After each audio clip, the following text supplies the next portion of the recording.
हड़प्पा सभ्यता को इतिहास की सबसे पुरानी सभ्यता माना जाता है, लेकिन क्या ये सच है? यकीन मानिए आज की कहानी जानकर आपके विचार पूरी तरह से बदल जाएंगे, क्योंकि आज हम बात करेंगे कुछ ऐसी चीजों की जो इतनी पुरानी हैं कि आप सोच भी नहीं सकते। यकीन मानिए ये कोई कहानी नहीं बल्कि ऐसी मिस्टीरियस डिस्कवरीज हैं जो आज भी साइंटिस्ट एंड हिस्टोरियंस के होश उड़ा रही हैं। मगर अब सवाल ये उठता है कि क्या ये खोज किसी खोई हुई सिविलाइजेशन का सबूत है या फिर कोई ऐसा सच जो हमसे छुपाया गया है? तो चलिए डिटेल्स में जानते हैं। सबसे पहले बात करते हैं द सुमेरियन किंग लिस्ट की। हर राजा चाहता था कि उसे और उसकी ब्लड लाइन को याद रखा जाए, इसलिए वो वंशावलियों का रिकॉर्ड रखते थे। और राजाओं के लिए जीनियोलॉजिकल रिकॉर्ड्स रखना कोई नई बात नहीं है। भारत से लेकर इजिप्शियन एंड सुमेरियन सिविलाइजेशन तक ये ट्रेडिशन प्रिवेल्स रही है। लेकिन कोई भी वंशावली उतनी रहस्यमयी नहीं है जितनी कि सुमेरियन किंग लिस्ट है। इसका अंदाजा आप इस बात से लगा सकते हैं कि फिलहाल आपको जो पत्थर स्क्रीन पर नजर आ रहा है वो कोई साधारण शिलालेख नहीं, बल्कि एक ऐसा रहस्यमयी पत्थर है जिसका रहस्य जानने के लिए आज तक वैज्ञानिकों ने दिन रात एक कर दिए हैं। मगर इसके बावजूद वो इसका पूरा रहस्य नहीं सुलझा पाए हैं, क्योंकि ये ऐसा पत्थर है जिस पर लिखी बातों पर यकीन करना भी मुश्किल है। अगर इस स्टोन की बात करें तो इसे इराक के लारसा और निप्पुर इलाके में खोजा गया था। ये पत्थर क्ले स्लैब से बना है और इसका वजन करीब 10 किलो है। ये 20 इंच लंबा और 16 इंच चौड़ा है। इस पर सुमेरियन राजाओं के नाम, उनके शासनकाल की जानकारी खुदी हुई है। मगर सबसे ज़्यादा हैरान कर देने वाली बात यह है कि इस पर जिन राजाओं के नाम दिए गए हैं उनके शासनकाल को 40,000 से लेकर 7,000 साल तक बताया गया है। अब सोचिए, क्या वाकई कोई इंसान 40,000 साल तक राज कर सकता है? यही वजह है कि ये सूची आज भी इतिहास की सबसे रहस्यमय दस्तावेजों में से एक मानी जाती है। चलिए अब बात करते हैं लंदन हैमर की। ये बात है 1936 की, जब अमेरिका के टेक्सास शहर में एक अद्भुत चीज मिली थी। असल में मैक्स हैन और उनकी पत्नी जंगल में घूम रहे थे, तभी उन्हें कुछ प्राइसलेस स्टोन दिखाई दिए, तो वो उन्हें इकट्ठा करने लगे। ऐसा इसलिए क्योंकि इन दोनों को अजीबोगरीब पत्थर इकट्ठा करने का शौक था। मगर उसी दिन उन्हें कुछ ऐसा मिला जिसने उन्हें इतिहास में दर्ज कर दिया। दरअसल उन्हें एक ऐसा पत्थर मिला जिससे हिस्टोरियंस एंड साइंटिस्ट दोनों चौंक गए, क्योंकि उस भारी पत्थर के अंदर लोहे का एक हथौड़ा फंसा हुआ था। शुरुआत में तो उन्हें ये एक सिंपल खोज लगी, लेकिन जब वैज्ञानिकों ने इस पर शोध किया तो सबके होश उड़ गए, क्योंकि ये पत्थर लगभग 40 करोड़ साल पुराना था। क्या 40 करोड़ साल? जी हाँ, आपने सही सुना। ये वही समय था जब धरती पर सिर्फ बैक्टीरिया जैसे जीव थे। अगर सच में ऐसा था तो ये हथौड़ा वहां कैसे आया? क्या ये किसी प्राचीन सभ्यता का प्रमाण है या कोई और गहरा रहस्य समेटे हुए है? जैसे ही ये खोज हुई, वैज्ञानिकों में विवाद शुरू हो गया। कुछ वैज्ञानिकों का मानना था कि पत्थर और हथौड़ा दोनों 40 करोड़ साल पुराने हैं।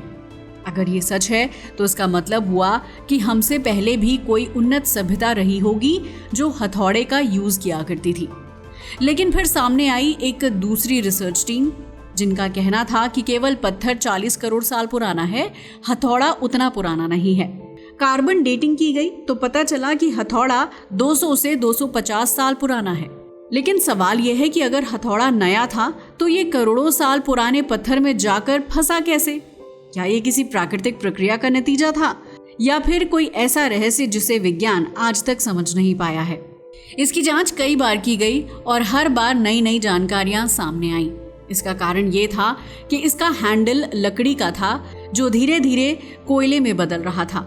इसका मतलब ये हुआ कि हथौड़ा सालों से किसी खास वातावरण में दबा रहा होगा। साथ ही इसका लोहे का सिर 96.6% आयरन, 2.6% क्लोरीन और 0.74% सल्फर से बना हुआ था। मगर सबसे हैरान करने वाली बात यह थी कि उस पर आज तक जंग नहीं लगी थी, जबकि आधुनिक युग में जो लोहे के औजार बनाए जाते हैं वो कुछ साल में ही जंग खा जाते हैं। साइंटिस्ट इसके बारे में अलग अलग बातें बताने लगे। एक और जहां कुछ साइंटिस्ट इस हथौड़े को किसी पुरानी और विलुप्त हो चुकी सभ्यता का प्रमाण मानते हैं, तो वहीं कुछ लोगों ने इसे समय यात्रा का सबूत तक बताया है। उनका कहना है कि शायद ये किसी टाइम ट्रैवलर के हाथ से गिरा हुआ हथौड़ा था। हालांकि मोस्टली लोग इसे केवल एक संयोग मानकर नकारते हैं, क्योंकि हो सकता है कि इस हथौड़े को कुछ 100 साल पहले बनाया गया हो, मगर किसी वजह से ये 40 करोड़ साल पुराने पत्थर में फंस गया हो। लेकिन यकीन से कोई कुछ नहीं कह सकता। आज भी ये हथौड़ा लंदन म्यूजियम में रखा गया है, जो विज्ञान के लिए एक पहेली बना हुआ है। मगर सवाल ये है कि क्या ऐसा पॉसिबल हो सकता है? वेल, इसका जवाब तो हमारे पास भी नहीं है। तो चलिए अब बढ़ते हैं आगे और बात करते हैं द शिगिर आइडल रशिया की। ये बात है सन 1890 की, जब रूस के साइबेरिया क्षेत्र में कुछ लोगों को एक मिस्टीरियस वुडन स्कल्पचर मिला था, जिसे नाम दिया गया शिगिर आइडल। ऐसा इसलिए क्योंकि ये शिगिर पीट बॉग जगह से मिला था। स्टार्टिंग में तो उन्हें ये एक साधारण लकड़ी की मूर्ति लगी, लेकिन जब इसकी जांच की गई तो पता चला कि ये कोई साधारण मूर्ति नहीं थी, बल्कि ये दुनिया की सबसे पुरानी लकड़ी की मूर्ति थी, जिसका अंदाज़ा आप इस बात से लगा सकते हैं कि जब इसकी पहली बार कार्बन डेटिंग की गई तो इसकी उम्र करीब 9000 साल बताई गई। मगर 2018 में नई तकनीकों के जरिए इसकी फिर से जांच की गई तो पता चला कि ये मूर्ति 12500 साल से भी ज़्यादा पुरानी है। इसका मतलब ये हुआ कि ये पिरामिड्स से भी 7000 साल पुरानी है। इतनी प्राचीन कि जब इसे बनाया गया था तब दुनिया में आखिरी हिम युग समाप्त होने वाला था। वैसे अगर इसकी लंबाई की बात की जाए तो ये 2.8 मीटर लंबी है। जब इसे खोजा गया था तब इसके कुछ हिस्से पहले से ही नष्ट हो चुके थे। अगर इस मूर्ति की बनावट की बात करें तो इसकी सबसे बड़ी खासियत उस पर की गई नक्काशी है। असल में इस पर मानवीय आकृतियों, पैटर्न और कुछ आज्ञा प्रतीकों को उकेरा गया है। इसके साथ ही इसमें 11 चेहरे भी नजर आते हैं। इसके बारे में आज तक कोई निश्चित रूप से नहीं कह पाया है कि ये किसी प्राचीन देवता की मूर्ति है या किसी खोई हुई सभ्यता का कोई संदेश हो सकता है। लेकिन हैरान करने वाली बात यह है कि लकड़ी से बनी होने के बावजूद ये मूर्ति अब तक कैसे बची रही। वैज्ञानिकों का मानना है कि ये पीट बॉग की विशेष स्थिति के कारण अपने मूल रूप में संरक्षित रह पाई है।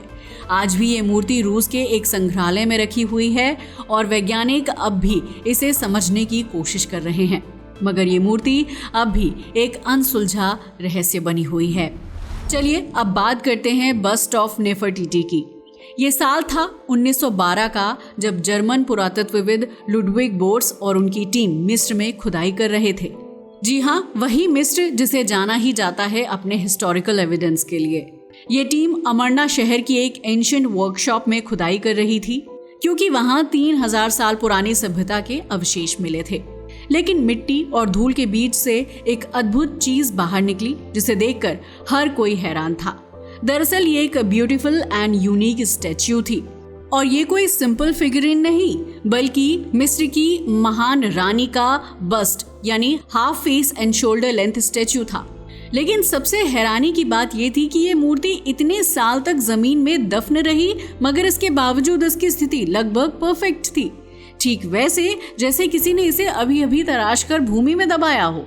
इसकी sharp nose, high neck and dark blue crown को देखकर हर कोई एन्चेंटेड रह गया। लेकिन जैसे ही इस बस्ट की सफाई की गई और इसे धूप में रखा गया तो इसके कलर एंड कार्विंग और भी उभर कर सामने आए, जिन्हें देखकर लग रहा था कि ये आधुनिक काल से भी ज्यादा परफेक्ट और रियल है। अगर आप इस मूर्ति को देखेंगे तो आपको यकीन नहीं होगा कि 3400 साल पहले इसे बनाया गया था। इस मूर्ति की आंखें इतनी इम्प्रेसिव एंड वाइब्रेंट थीं कि ऐसा लग रहा था मानो ये किसी को देख रही हो।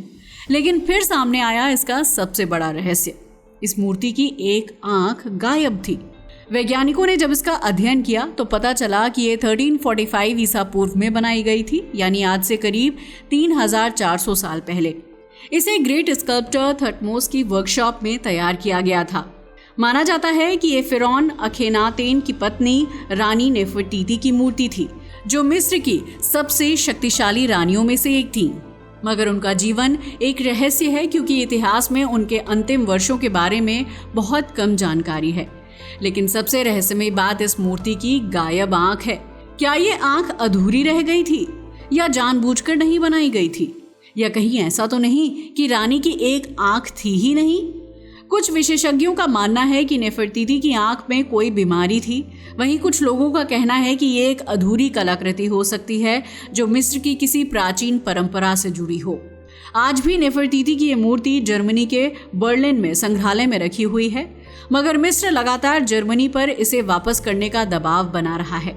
वैसे आपका इसके बारे में क्या ख्याल है? क्या जर्मनी इसे मिस्र को वापस देगा या नहीं? श्राउड ऑफ ट्यूरिन, अगली रहस्यमय चीज है श्राउड ऑफ ट्यूरिन। अगर इसकी बात की जाए तो ये एक कपड़ा है, लेकिन ये कोई साधारण कपड़ा नहीं है।